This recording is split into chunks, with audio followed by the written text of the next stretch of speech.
Welcome to our channel.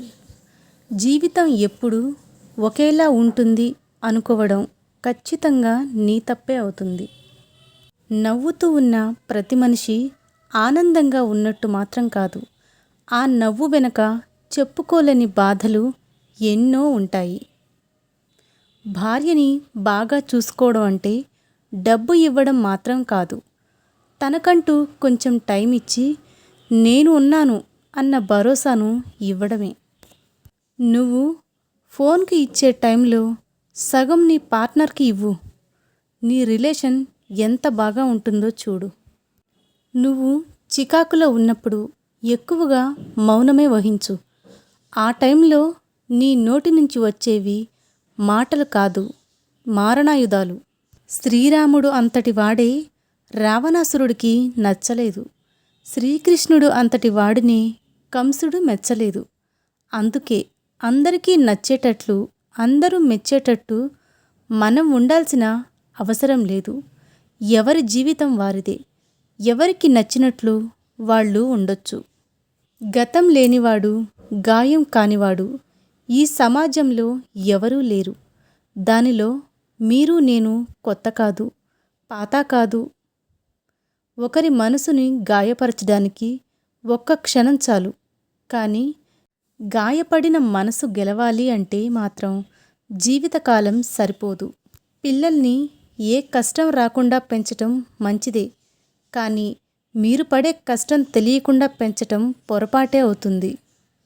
నీ ప్రమేయం లేకుండా నిన్ను ఎవ్వరూ నాశనం చేయలేరు. అది తెలుసుకుంటే నీకు ఒకరిని నిందించే అవసరం ఎప్పుడూ రాదు. అర్థం కాకపోతే మరొక్కసారి అడిగి తెలుసుకోవాలి. కానీ తప్పుగా అర్థం చేసుకొని అపార్థం చేసుకుంటే మాత్రం నీకు అండగా నిలబడే వాళ్లే కాదు, నిన్ను అర్థం చేసుకునే వాళ్ళు కూడా నీకు దూరం అవుతారు. జాగ్రత్త. నీ బలం ఎవరికీ తెలియకపోయినా పర్వాలేదు, బ్రతికేయచ్చు. కానీ నీ బలహీనతను మాత్రం ఎవరికీ తెలియనివ్వకు, నిన్ను బ్రతకనివ్వరు. నువ్వు ఏదైనా మంచి పని చేసేటప్పుడు ఎవ్వరు ఎన్ని చెప్పినా వినకు. నీకు నచ్చింది చెయ్యి. అప్పుడే నువ్వు సంతోషంగా, ప్రశాంతంగా ఉంటావు. భయపడుతూ కూర్చుంటే బ్రతకలేవు. తప్పో ఒప్పో ఒక అడుగు వేసి చూడు.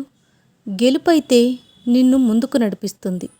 అదే ఓటమి పాలైతే తర్వాత ఏం చెయ్యాలో నేర్పిస్తుంది. వాదించే వారికి నువ్వు ఎంత తక్కువగా స్పందిస్తే అంత ప్రశాంతంగా ఉంటావు. భవిష్యత్తులో ఏమి జరుగుతుందోనని ఎప్పుడూ లెక్క పెట్టేవాడు దేనిని సాధించలేడు. మంచిదని మీరు అర్థం చేసుకున్న దానిని తక్షణమే ఆచరించండి. గతాన్ని తలుచుకుంటూ బాధపడుతూ కూర్చోకండి. గతం నేర్పిన పాఠాలతో భవిష్యత్తుని నిర్మించుకోండి. ఈ సమాజం మనల్ని ఎంతగా పొగుడుతుందో అంతే సులభంగా నిందిస్తుంది. కాబట్టి మనం నింద పొగడ్తలను రెండింటిని కూడా పట్టించుకోకుండా ప్రశాంతంగా ఉండాలి. మిమ్మల్ని ఇష్టపడే వారిని వాడుకోవద్దు. మీ అవసరం ఉన్నవారిని తప్పించుకొని తిరగొద్దు. మిమ్మల్ని నమ్మిన వారిని మోసం చెయ్యొద్దు.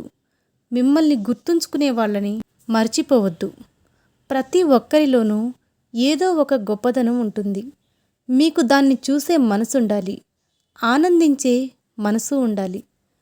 ప్రతి వ్యక్తిలో మంచి చెడు రెండూ ఉంటాయి. నీలో మంచిని చూసిన వాళ్ళు మిత్రులు అవుతారు, చెడుని చూసిన వాళ్ళు శత్రువులు అవుతారు. రెండింటిని సమానంగా చూసిన వాళ్లే నిన్ను ప్రేమించిన వాళ్ళు అవుతారు. అవసరం లేని ఆర్భాటాలు, అక్కరకు రాని ఆవేశాలు ఎప్పటికీ పనికిరానివే. కాబట్టి ఎంత ఎదిగినా ఒదిగి ఉండడం నేర్చుకోండి. నమ్మకం, ప్రాణం రెండూ ఒక్కటే. ఒక్కసారి పోతే మళ్ళీ తిరిగి రావు. నమ్మిన వారిని మోసం చెయ్యకు, మోసం చేసిన వారిని నమ్మకు.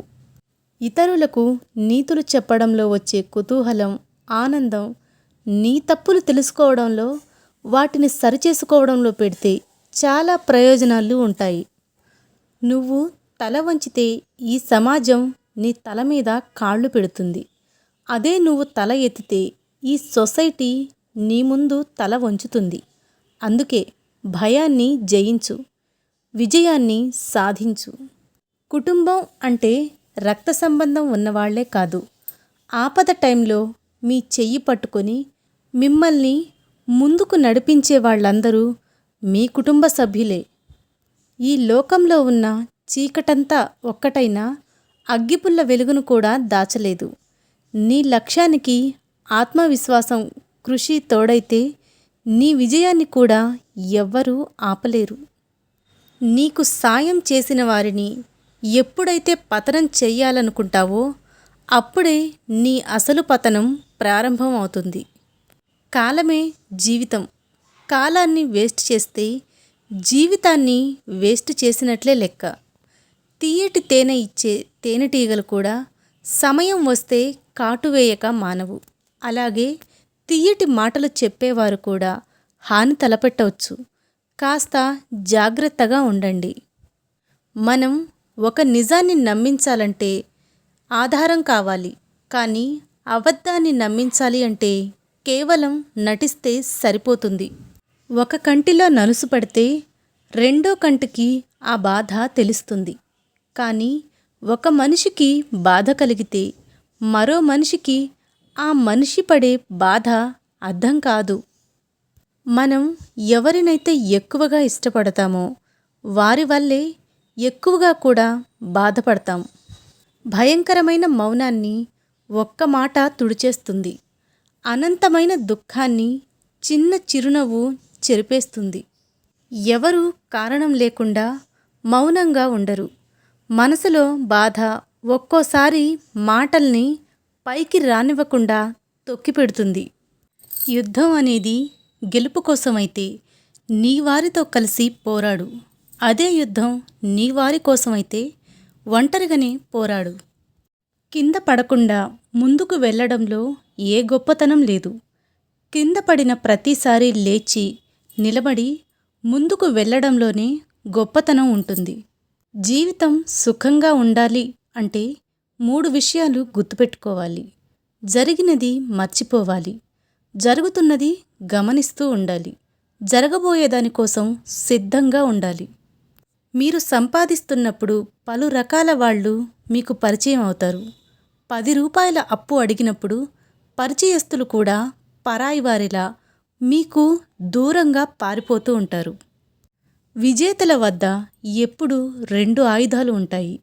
ఒకటి సమస్యలు పరిష్కరించుకోవడానికి చిరునవ్వు, 2 సమస్యలు రాకుండా ఉండడానికి మౌనం. నవ్వడం, నవ్వించడం అలవాటైతే లైఫ్లో ఎలాంటి ఒడిదుడుకులు ఉండవు.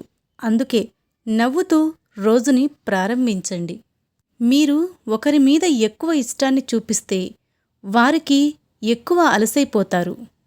ఒక వ్యక్తి ఎప్పుడైతే అధికంగా వినడం అలవాటు చేసుకుంటాడో అప్పుడే అధికంగా కూడా నేర్చుకుంటూ ఉంటాడు. గెలవాలి అనుకున్నప్పుడు కష్టం మొదలవుతుంది. ఎలాగైనా గెలవాలి అనుకున్నప్పుడే మోసం కూడా మొదలవుతుంది. నీ వాళ్ళ దగ్గర నీ విలువ తగ్గినప్పుడు మౌనంగా దూరం అవ్వడమే మంచిది. ఏ బంధమైనా మన అని మనం మాత్రం అనుకుంటే సరిపోదు. ఎదుటివాళ్ళు కూడా మన అనుకున్నప్పుడే ఆ బంధం బలంగా మారుతుంది. లేకపోతే నీటి మీద బుడగలాగా ఉంటుంది. ప్రేమతో పాలు పోసి పెంచినప్పటికీ పాము విషమే కక్కుతుంది. అలాగే నీతి లేని వాడితో మీరు ఎంత నిజాయితీగా ఉన్నప్పటికీ వాడు తన నిజస్వరూపాన్ని ఎప్పుడో ఒకప్పుడు చూపిస్తూనే ఉంటాడు. అదృష్టం కావాలనుకుంటే ఎదురుచూడు, అవకాశం కావాలి అనుకుంటే సృష్టించుకో. కానీ నీ శక్తిని నువ్వు ఎప్పటికీ నమ్ముకో. మూర్ఖులు విన్నా కూడా చెవిటోడిలా ఉంటారు. కాబట్టి వినడం అనేది ఒక గొప్ప కళ. చేసిన ప్రతి తప్పు సమర్థించుకుంటూ పోతే వాళ్ళు తప్పులు చేస్తూనే ఉంటారు. భార్య ప్రేమ ఎప్పుడైతే అర్థమవుతుందో అప్పుడే తను చెప్పే ప్రతి మాట కూడా అర్థమవుతుంది. నవ్వుతో చాలా సమస్యలని దూరం చేసుకోవచ్చు. ఈ వీడియో కనుక మీకు నచ్చినట్లయితే నా ఛానల్ని సబ్స్క్రైబ్ చేసి నన్ను ఎంకరేజ్ చేయండి. ధన్యవాదాలు. ఏదైనా పొరపాట్లుంటే చెప్పండి, సరిదిద్దుకుంటాను.